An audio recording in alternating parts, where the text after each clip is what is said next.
Et ben voilà, il aura juste fallu 20 ans depuis le premier film pour avoir un excellent 4 Fantastiques. Et c'était pas joué d'avance parce qu'on connaît tous les deux premiers avec Jessica Alba qui sont sympathiques, ce n'est pas trop difficile mais c'est quand même de vrais nanars au fond. Celui de Josh Trank avec Michael B. Jordan qui est vraiment pas mal dans sa première moitié mais charcuté dans la deuxième, ce qui en fait un des plus mauvais films de super-héros.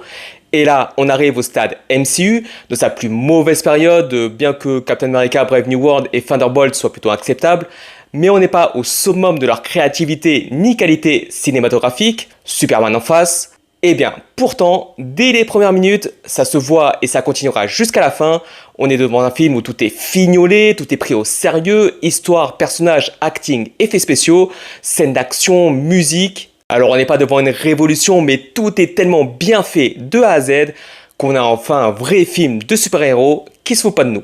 Et le comble, c'est qu'on n'a pas l'impression d'être dans un film Marvel, voire même plutôt dans un DC, alors que Superman, on dirait un film Marvel, mais bon. Car les décors rétro-futuristes intérieurs et de la ville sont superbes, la photographie ne fait pas Marvel du tout, ça fait presque réaliste, loin de l'aspect fond vert délavé de d'habitude.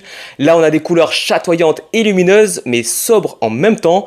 Alors j'ai vu ce film en 3D, je ne sais pas si ça améliore beaucoup l'image en 2D, mais en tout cas à l'écran c'était magnifique. Tout semble très réel, même dans les CGI on voit que tout est minutieusement travaillé, fini.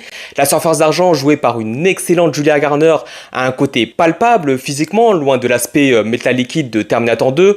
On lui met des situations d'action où c'est logique qu'elle surfe et ça fait des scènes d'action hyper classe. Il y a même des séquences de space opéra limite interstellar superbes et de manière générale les scènes d'action sont toutes réussies, bien orchestrées malgré des scènes très remplies visuellement mais tout est bien géré. De la même manière que Galactus dont le gigantisme est super bien représenté, il fait réellement titanesque, on croirait presque qu'il pourrait sortir de l'écran.